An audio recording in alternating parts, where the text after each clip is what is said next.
You promised you'd never hurt her, Bella screamed, her voice echoing through the dimly lit living room. Her hands trembled as she clutched the edge of the dining table, her eyes fixed on the man she had once trusted. Mark stood over her mother, Martha, holding the knife with a chilling stillness. Blood dripped from its edge, staining the hardwood floor. "It's too late for promises now," Mark said, his voice calm, almost detached. He glanced at Bella, his lips curving into a strange smile. "She was in the way. You'll understand one day." Bella's breath hitched as she backed toward the front door. Her heart pounded in her chest, the weight of what she had just witnessed sinking in. Mark didn't move to chase her, not yet. Instead, he wiped the blade clean on a kitchen towel, his eyes never leaving hers. Martha's lifeless body lay crumpled on the floor, her final breath taken in a room filled with betrayal and fear. The air was thick with the metallic scent of blood. Bella's mind raced. How had it come to this? How could the man who once swore to protect their family have committed such an unthinkable act? And why? Mark took a step forward, his movements deliberate. "Now, Bella, we need to talk." She turned, threw open the door, and ran into the cold night. 3 months earlier, life seemed simpler. Bella was a bright-eyed 19-year-old, just starting her sophomore year at college. She had always been close to her mother, who had raised her single-handedly after her father left when she was a baby. Martha had met Mark 2 years ago at a charity event. He was charming, successful, and 10 years younger than her. His interest had seemed flattering at first, even too good to be true. For a while, it seemed like a fairy tale. Mark moved in within 6 months, blending into their lives seamlessly. He'd helped with Bella's tuition and even renovated parts of the house. But as time went on, cracks began to show in his perfect facade. Mark's charm came with a controlling side. He grew possessive of Martha and overly attentive to Bella in ways that made her uncomfortable. At first, she dismissed it as her imagination, but his lingering stares and inappropriate comments began to pile up. Bella avoided being alone with him as much as possible, but it wasn't always easy. Martha, blind to his faults, defended him whenever Bella voiced her concerns. Then, the mysterious late-night phone calls started. Bella overheard Mark's hushed conversations, his tone cold and calculating. Once, she caught him deleting messages from his phone before Martha could see them. "Is everything okay with Mark?" Bella had asked her mother one evening. Martha brushed it off. "Has under a lot of stress at work. Don't read too much into it, sweetie." But Bella couldn't shake the feeling that something was terribly wrong. 2 weeks ago, Mark's behavior escalated. He began suggesting that Martha update her will, insisting that it was just a precaution. He even recommended making Bella the primary beneficiary, claiming it was the practical choice. Martha hesitated, but Mark's persuasion was relentless.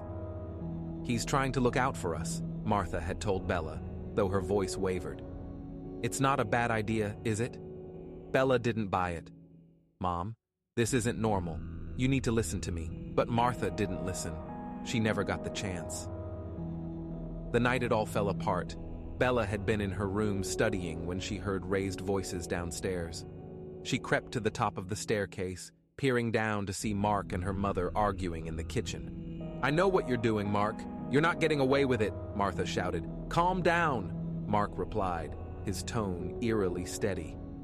Bella wanted to intervene, but fear rooted her in place. Then she heard a crash, followed by Martha's scream. She ran downstairs just in time to see Mark standing over her mother, the knife in his hand. Now, as she ran into the night, Bella's mind reeled. She had to get help, but who would believe her? And how far would Mark go to silence her? The sound of his footsteps behind her broke through her thoughts. He was coming. Bella sprinted through the neighborhood, her bare feet slapping against the pavement. The cold wind bit into her skin, but she barely felt it. Her only focus was putting as much distance as possible between her and the nightmare she'd left behind. She glanced over her shoulder and saw Mark stepping out of the house. He wasn't running, but his deliberate pace sent shivers down her spine. He knew the area better than she did. If she didn't find help soon, he would catch her. Bella spotted a house with its lights still on. She veered off the street and pounded on the front door. "Help! Please! Help me!" she cried. The door opened, revealing an elderly man with a kind but confused expression. "What's going on?" he asked, peering past her. "My stepfather," Bella gasped. "He's killed my mom. He's coming for me." Before the man could respond, a shadow loomed over the porch. Mark had caught up. His face was calm, almost pleasant, as he stepped into the light. "There you are, Bella," he said, his voice dripping with false concern. "Thank you for finding her," he added, addressing the man. Bella's stomach dropped. She realized too late that Mark's charm could convince anyone of anything, even his innocence. The elderly man hesitated, his brow furrowing as he looked between Bella and Mark. "What's this about? Is everything all right?" he asked, gripping the door frame with uncertainty. Bella took a step back, her breath quick and shallow. "No, he's lying. You have to call the police. Please, you have to believe me." Mark raised his hands in a gesture of surrender, his voice smooth and disarming. "I'm sorry if we startled you, sir. Bella's had a rough night. Her mother and I had an argument and she's upset. I just need to take her home so we can sort this out." "No," Bella cried, her voice breaking. "He killed her. He killed my mom. Please don't let him take me." The old man's expression grew more serious, his eyes narrowing as he studied Mark. "You should stay right there," he said firmly, stepping back into his house. "I'm calling the police." Mark's smile faltered, and his gaze turned cold. Before the man could close the door, Mark lunged forward, grabbing the handle. Bella screamed as the two struggled, the man shouting for help. Mark shoved his way inside, slamming the door shut behind him. Bella froze for a moment, her body trembling with fear. She heard the muffled sound of a struggle and a heavy thud.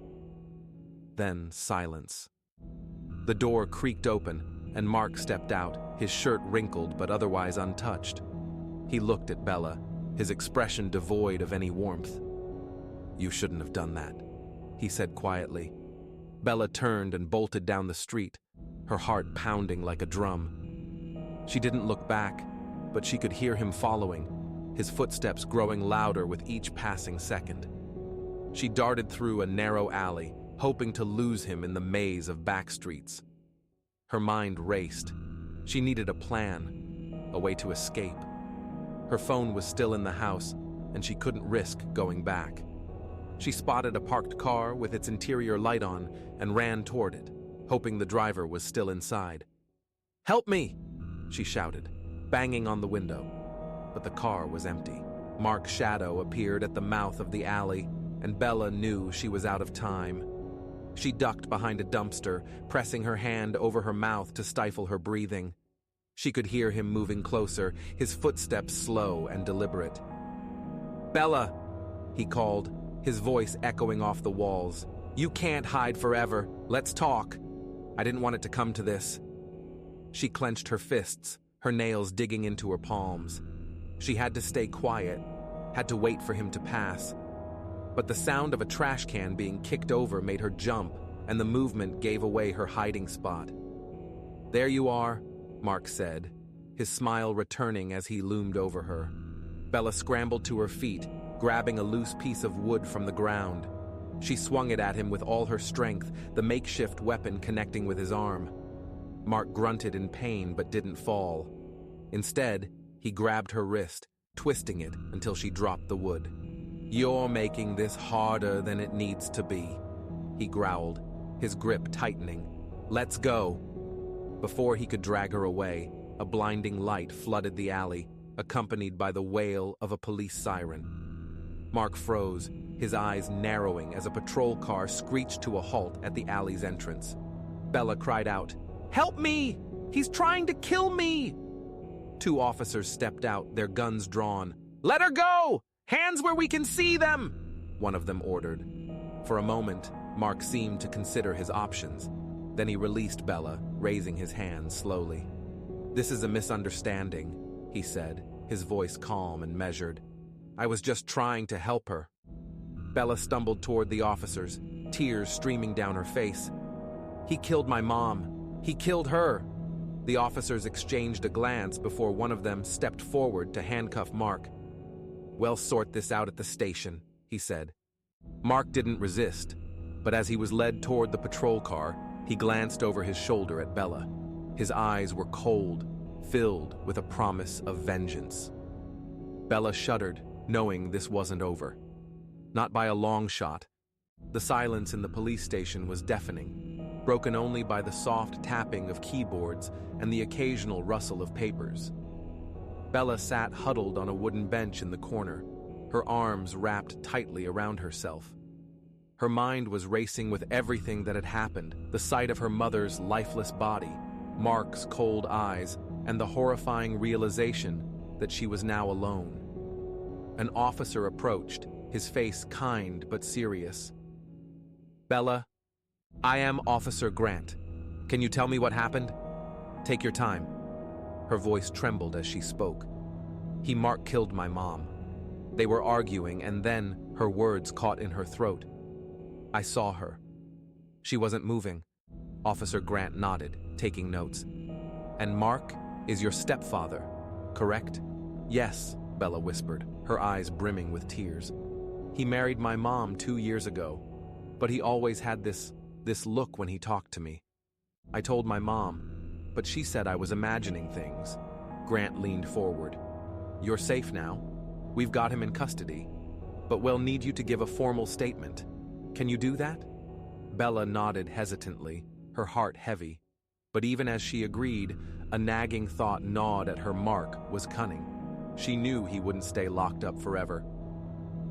Mark sat calmly in the interrogation room, his demeanor composed despite the cuffs on his wrists. His lawyer, a sharp-dressed woman named Vivian Cole, sat beside him, her expression unreadable. "Mr. Green," Detective Rodriguez began, pacing the room, "your stepdaughter claims you murdered your wife. What do you have to say about that?" Mark leaned back in his chair, his face a mask of innocence. "It's a tragic misunderstanding. My wife and I had a disagreement, yes. She went upstairs to cool off, and when I checked on her later, she was gone." His voice cracked with feigned emotion. "Bella's been distraught since. She must have imagined things." Detective Rodriguez narrowed his eyes. "Imagined? Finding her mother's body in the bedroom? Imagined you chasing her down the street?" Mark spread his hands. "I was trying to console her. She ran off before I could explain." Vivian interjected smoothly, "Detective, my client has no criminal record and has cooperated fully. Unless you have concrete evidence, these accusations are baseless." Rodriguez gritted his teeth, knowing the lack of physical evidence made their case tenuous. But his gut told him Mark was hiding something. Later that night, Bella was placed in a temporary foster home under police protection. The house was quiet, the kind foster mother doing her best to make Bella comfortable. But sleep eluded her. She stared at the ceiling, replaying the events over and over. Every shadow in the room seemed to shift. Every creak of the floorboards made her heart race. Her instincts told her she wasn't safe, and she was right. In the early hours of the morning, a faint tapping sound came from the window. Bella's breath hitched as she turned her head, her body frozen with fear. Outside, in the pale moonlight, was Mark. His face was pressed against the glass, his eyes gleaming with a twisted determination. Bella's scream pierced the silence, and the foster mother burst into the room. But when she looked outside, there was no one there. Mark had vanished, leaving Bella with a chilling realization. He wasn't going to stop until he got what he wanted. The police arrived within minutes of Bella's frantic call, their flashing lights illuminating the dark street. Bella clung to the foster mother, trembling, as she recounted what she had seen. Officer Grant was among the first to arrive, his expression grave as he knelt beside Bella. "You're sure it was him?" he asked gently. It was him, Bella whispered, her voice barely audible. He was right there, staring at me through the window. Grant nodded, exchanging a look with his partner. Well, do a sweep of the area. He couldn't have gone far. The officers spread out, canvassing the neighborhood while Bella was taken back inside. The foster mother, a kind woman named Mrs. Chambers, did her best to comfort her. You're safe here, sweetheart, she said, handing Bella a warm blanket. The police are watching over you. But Bella wasn't so sure. Mark had always been one step ahead, slipping through cracks that no one else could see. She knew he was cunning, calculating, and most of all, relentless. Meanwhile, Mark sat in a secluded motel room on the outskirts of town, his jaw clenched in frustration. He had underestimated Bella's resolve, something he wouldn't do again. He stared at the cheap wallpaper, his mind racing with plans. She had gone to the police. That much was clear, but he knew how the system worked without hard evidence. Their hands were tied. He still had time to take control of the situation. Vivian, his lawyer, had warned him to keep a low profile, but Mark couldn't wait for the legal process to play out. Bella was the only loose end, and loose ends had a way of unraveling everything. His phone buzzed on the bedside table. It was a text from an unknown number. They're watching. Be careful. Mark smirked. He had his own network of allies, people willing to bend the rules for the right price. If the police thought they could outmaneuver him, they were sorely mistaken. The next morning, Bella awoke to the sound of hushed voices. She peeked out of her room and saw Officer Grant speaking with Mrs. Chambers in the hallway. We found footprints near the window, Grant was saying. They match the description of Mark's shoes. We've issued a citywide alert, but there's no sign of him yet. Mrs. Chambers looked worried. What should we do? Bella's terrified. Grant's expression softened. We're assigning a patrol car to stay outside the house around the clock. If he tries anything, we will catch him. But Bella knew Mark wouldn't be caught so easily. He was too clever for that. As the day wore on, Bella tried to distract herself, but every creak and shadow made her jump. When evening fell, she found herself staring out the window, her eyes scanning the street for any sign of him. And then she saw it. A black car parked across the street. The engine was off, but the figure inside was unmistakable. Mark. Bella's heart pounded as she ducked out of sight. She grabbed her phone and called Officer Grant. Hez here, she whispered. Across the street, in a car. Stay inside, Grant said urgently. Lock the doors. We're on our way. Minutes felt like hours as Bella waited. She heard the roar of sirens, saw the flash of red and blue lights, and then the sound of shouting. But when she peeked out again, the car was gone. Later that night, as the officers assured Bella that the search for Mark would continue, she couldn't shake the feeling that he was always one step ahead. And she was right. Miles away, Mark sat in his car, watching the city skyline. His phone buzzed again with another text. They're closing in. Make your move soon. Mark grinned, his plan falling into place. He wasn't just running anymore. He was hunting. The police car sped through the dark streets with Bella in the back seat, Officer Grant driving and his partner, Officer Miller, keeping a watchful eye on her. Bella clutched a blanket around her shoulders, her body trembling, not from the cold, but from the relentless fear that gripped her. Where are you taking me? She asked, her voice small. To a secure location, Grant replied, his tone steady but kind. It's a safe house we use in situations like this. Mark won't find you there. Bella nodded, though her heart remained heavy with doubt. Mark had proven time and again that he was resourceful, cunning, and unstoppable. How could they be sure he wouldn't find her? At the police station, Mark sat in an interrogation room, his wrists cuffed to the metal table. His lawyer, Vivian Cole, arrived moments later, her stiletto heels clicking sharply against the tiled floor. Mark, she said crisply, taking a seat across from him. What have you done this time? Mark leaned back, his lips curling into a smirk. Just a misunderstanding. You'll clear it up, won't you? Vivian sighed, pulling out a folder of documents. They've got you breaking and entering, violating a restraining order and resisting arrest. This isn't looking good. Mark's smirk faltered, but his confidence remained unshaken. They don't have evidence for anything else. Focus on getting me out. Vivian hesitated, her professional demeanor masking a flicker of unease. You're lucky they didn't charge you with assault. But Mark, this is escalating. If you keep this up, I'll handle it, Mark interrupted, his tone cold and final. Just do your job. Vivian shook her head but said nothing more.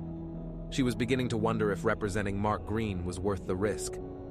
At the safe house, Bella tried to settle into her temporary room, but sleep wouldn't come. The house was quiet, tucked away in a remote part of the city.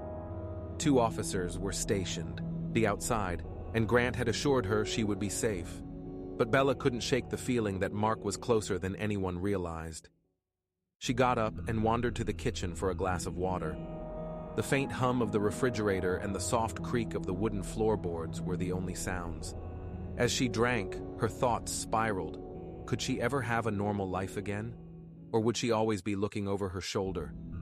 The sudden chirp of a phone startled her, and she nearly dropped her glass. She peeked into the living room where Officer Grant was speaking quietly into his phone. What do you mean he made bail? Grant's voice was sharp, and Bella's blood ran cold. She pressed herself against the wall, her heart pounding. Mark was out. He was free. Grant ended the call, his face tight with frustration as he turned to Miller. We need to move her. Now. Miles away, Mark sat in the passenger seat of a black sedan, his jaw tight as his ally and old acquaintance named Jared drove him through the city. They'll have her under heavy guard, Jared said, glancing at Mark. What's the plan? Mark's gaze was fixed on the road ahead, his mind calculating every possible move. The plan hasn't changed. Bella is mine, and no one's going to stop me. Jared hesitated, then nodded. You're playing a dangerous game. Mark's lips curled into a dangerous smile. It's not a game if you don't lose. Back at the safe house, Bella's anxiety grew as the officers prepared to transport her to another location. The air was thick with urgency, and she could see the tension in Grant's face. As they stepped outside, the cold night air bit at Bella's skin. The officers moved quickly, guiding her toward an unmarked car parked in the driveway. Then it happened. A deafening explosion tore through the night as the car erupted in flames. The force of the blast knocked Bella to the ground, her ears ringing and her vision blurred. She felt hands pulling her up, Grant's voice shouting, "Get back inside!" Chaos erupted as the officers scrambled, guns drawn, scanning the darkness for the attacker. But Mark was nowhere to be seen. Bella stumbled back into the house, her heart racing. The message was clear. Mark was coming for her, and he would stop at nothing to get what he wanted. The explosion had rattled Bella to her core. Her ears still rang as Officer Grant guided her back inside the safe house. The sharp scent of burning metal and smoke lingered in the air, a chilling reminder of how far Mark was willing to go. Stay here, Grant ordered, his tone firm but protective. Lock the doors and don't open them for anyone but me. Bella nodded, her trembling hands clutching the blanket tighter around her shoulders. The other officers fanned out, their flashlights slicing through the dark woods that surrounded the house, searching for any trace of Mark. Inside, Bella sat on the couch, her heart pounding like a drum. Her thoughts raced. How had Mark known where she was?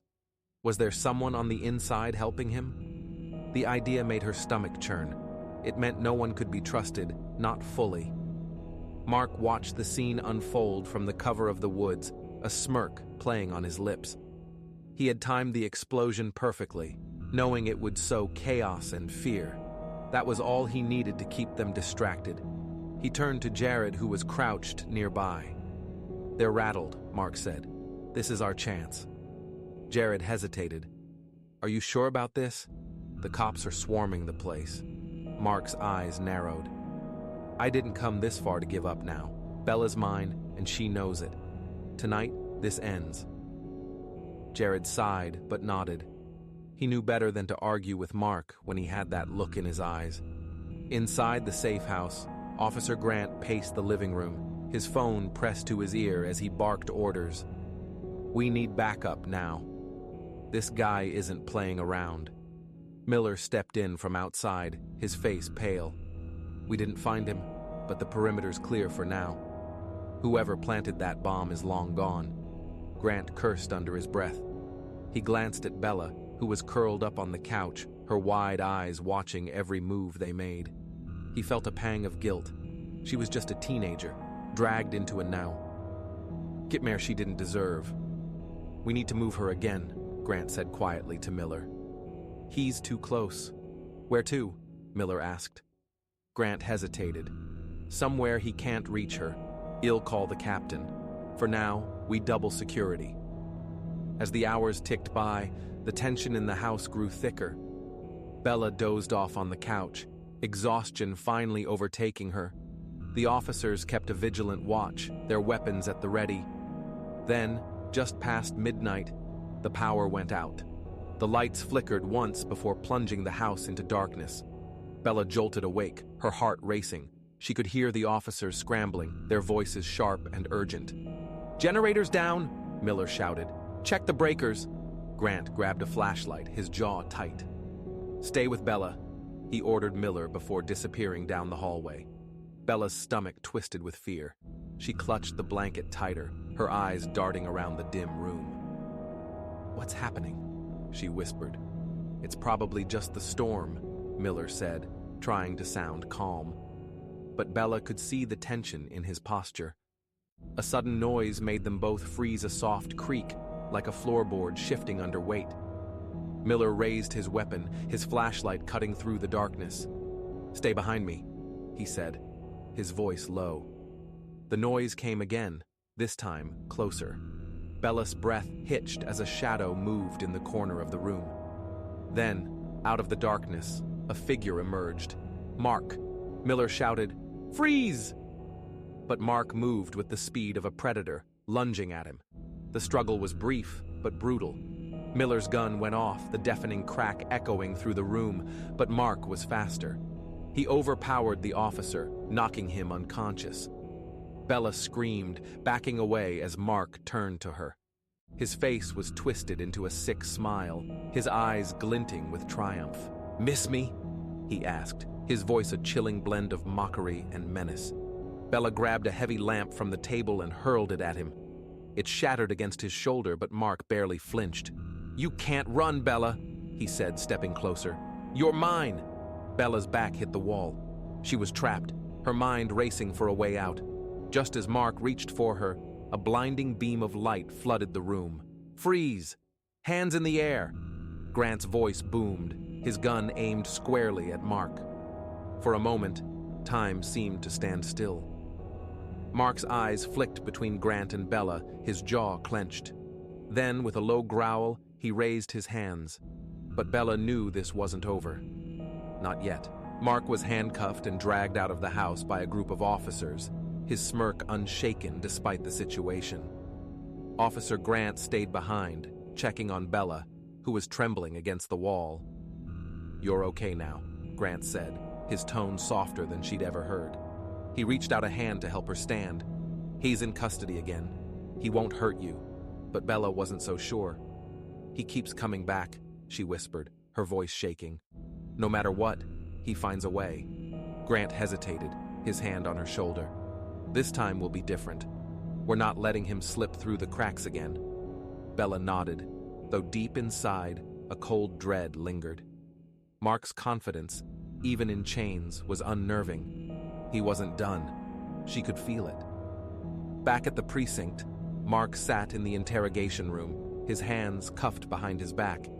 His smirk persisted, but a glint of frustration flickered in his eyes. Across the table, Grant leaned forward, his expression hard. "You're done, Mark," Grant said. "We've got you on enough charges to lock you away for years. No more games." Mark chuckled, the sound low and menacing. "You think this is a game? You're more naive than I thought." Grant's jaw tightened. "You're obsessed, Mark. Bella doesn't belong to you." "She never did." Mark's smirk faltered, replaced by a flash of anger. "You don't understand," he snapped. "She's mine. She belongs with me." Grant stood abruptly, his chair scraping against the floor. "You're delusional, and now you're going to pay for everything you've done." As he left the room, Mark's smirk returned.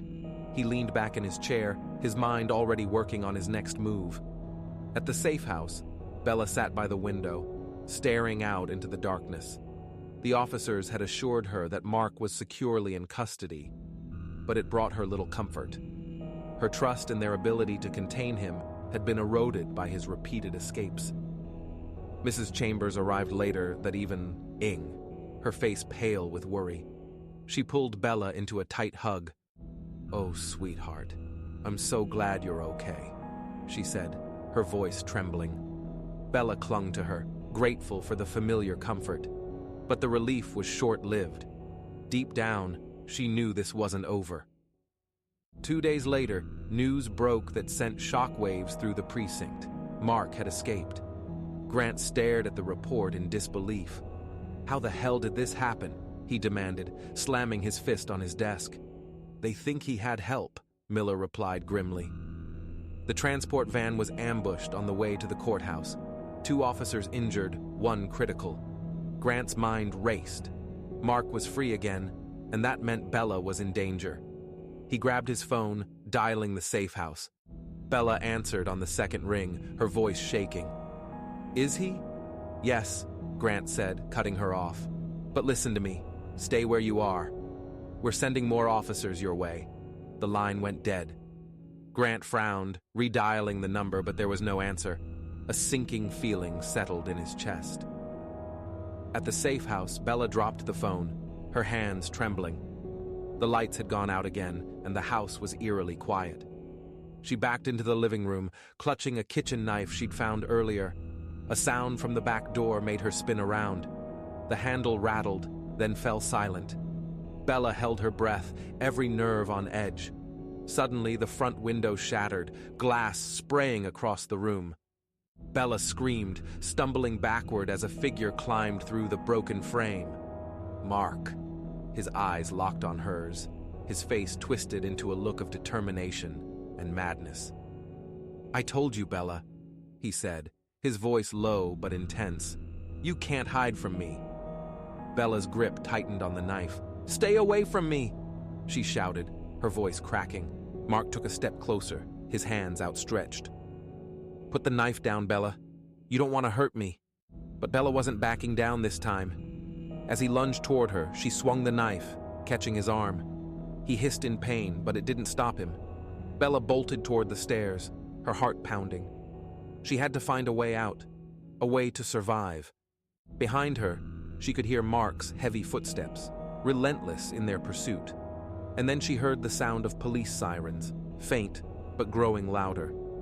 Hope flickered in her chest, but she knew she had to hold on until they arrived. She darted into a bedroom, slamming the door shut and locking it. Mark's voice called out from the hallway, low and taunting. "You can't hide forever, Bella. He'll find you." She pressed herself against the door, her breath shallow, praying the officers would arrive in time. Bella held her breath, her back pressed firmly against the door. Every sound outside the room made her heart race. A creak of the floorboards, the faint rustle of clothing, the steady rhythm of her own pulse thudding in her ears. Mark was out there, circling like a predator, and she was the prey. "Bella," his voice came, calm yet dripping with menace. "You know I'd never hurt you. I just want to talk." She gripped the knife tighter, her palms slick with sweat. "Stay away from me," she shouted, her voice cracking. "The police are coming. You'll be caught." Mark chuckled softly. "Let them come. They failed to stop me before. They won't stop me now." His words sent a chill down her spine. He wasn't bluffing, had proven time and again that he was willing to go to any lengths to get to her. But this time, Bella wasn't willing to just cower and wait. She scanned the room, searching for anything she could use to defend herself further. Her eyes landed on a heavy wooden chair in the corner. It wasn't much, but it might buy her time. Outside, the faint wail of sirens grew louder, cutting through the still night air. Mark paused, his head tilting slightly as he listened. His jaw tightened. They were getting closer. He turned back toward the door, his expression hardening. "Bella, we don't have much time. If you come with me now, we can leave before they get here." Inside the room, Bella's resolve solidified. She wasn't going anywhere with him. If this was the end, she would fight until her last breath. The doorknob rattled, and then the sound of Mark's shoulder slamming into the door echoed through the room. Bella braced herself, gripping the knife in one hand and the chair in the other. Outside the house, Officer Grant and his team arrived, their vehicles screeching to a halt. He leapt out, barking orders. "Surround the property. No one gets in or out without my say." He drew his weapon, his heart pounding as he approached the front door. He could see the shattered window, the jagged edges glinting in the moonlight. Mark was already inside. "Bella!" he called out as he entered, his voice firm. "It's Grant. We're here. Stay where you are." A crash from upstairs sent a jolt of urgency through him. He motioned for two officers to follow him as he ascended the stairs, his gun raised. Inside the bedroom, Bella's world narrowed to the pounding on the door and the adrenaline surging through her veins. The door frame cracked under the force of Mark's repeated blows, and she knew it wouldn't hold much longer. Suddenly, the door burst open, splinters flying in every direction. Mark stood in the doorway, his eyes wild. Bella didn't hesitate. She hurled the chair at him with all her strength. Mark staggered back, momentarily stunned, but recovered quickly. He lunged for her, and Bella swung the knife. It sliced through the air, catching his shoulder. He cried out in pain, but it only seemed to fuel his determination. "Enough of this," he growled, grabbing her wrist and twisting it. The knife clattered to the floor. Bella struggled against his grip, her strength waning. Then, the sound of heavy footsteps filled the hallway, followed by Grant's voice. "Mark, drop her now." Mark froze, his grip on Bella loosening just enough for her to pull away. She stumbled back, her eyes darting between Mark and the officers, now crowding the doorway. Mark raised his hands slowly, his eyes locking onto Bella's. "This isn't over," he said softly, his voice laced with a chilling certainty. Grant stepped forward, his gun trained on Mark. "It is over. Get on the ground now." For a moment, it seemed Mark might resist. But then he dropped to his knees, his expression calm, almost smug. The officers cuffed him and hauled him to his feet. Bella sank to the floor, her body trembling with relief and exhaustion. Grant crouched beside her, his hand on her shoulder. "You're safe now," he said gently. "It's over." But as she looked at Mark being led away, his head held high and his smirk unwavering, Bella knew he believed otherwise. The next morning, Bella sat in the precinct, wrapped in a thick blanket. Her hands trembled as she clutched the steaming cup of tea Officer Miller had given her. The events of the previous night replayed in her mind on an endless loop, the terror in Mark's eyes, his chilling smirk as he was taken away, and his ominous final words. "This isn't over." Officer Grant sat across from her, a stack of papers in front of him. His face was etched with lines of exhaustion, but his eyes remained steady and focused. "Mark is being transferred to a maximum security facility as we speak," he said, his voice firm. "This time, there are no loopholes. No one will get him out." Bella nodded, though the pit in her stomach remained. "He always finds a way," she whispered. "He's smart, and he doesn't care about rules or lives." Grant leaned forward, his tone softening. "Bella, I know you've been through more than anyone should ever have to, but you're stronger than you think, and you're not alone in this. We'll protect you." Mark's transfer was carried out with the utmost security. A convoy of heavily armed vehicles transported him to the new facility, each officer briefed on his history and his escape tactics. Mark sat silently in the back of the armored van, his hands and feet shackled, his expression unreadable. But beneath his calm exterior, his mind was racing. He had been outmaneuvered for now, but he wasn't beaten. Not yet. Bella was his, and no prison walls or chains would stop him from getting to her. Back at the safe house, Bella tried to settle into a sense of normalcy, but it was impossible. Every creak of the house, every shadow cast by the evening sun sent her heart racing. She found herself checking the locks on every door and window multiple times, her paranoia growing with each passing hour. Mrs. Chambers visited often, bringing food and trying to provide comfort. "You've been so brave, Bella," he said one afternoon, placing a warm hand on Bella's shoulder. "It's going to take time, but you'll heal from this." Bella wanted to believe her, but the fear clung to her like a second skin. A week later, the news came. Grant burst into the safe house, his face pale. Bella's heart sank at the sight of him. "What happened?" she asked, already dreading the answer. "Mark," he said, his voice tight. "He's gone." Bella's knees buckled, and she grabbed the edge of the table for support. "How?" she whispered. "How is that possible?" Grant shook his head. "We don't know. The guards found his cell empty during morning rounds. The cameras didn't pick up anything unusual. It's like he vanished." Bella's mind raced. She had been right. Mark always found a way, and now he was free again. "What do we do?" she asked, her voice barely audible. Grant's jaw tightened. "We find him before he finds you." Across the state, Mark sat in a dingy motel room, the faint hum of the highway outside his window. He smiled to himself, savoring his freedom. The authorities had underestimated him again, and now he had the upper hand. On the table in front of him lay a photograph of Bella, taken from one of her social media accounts.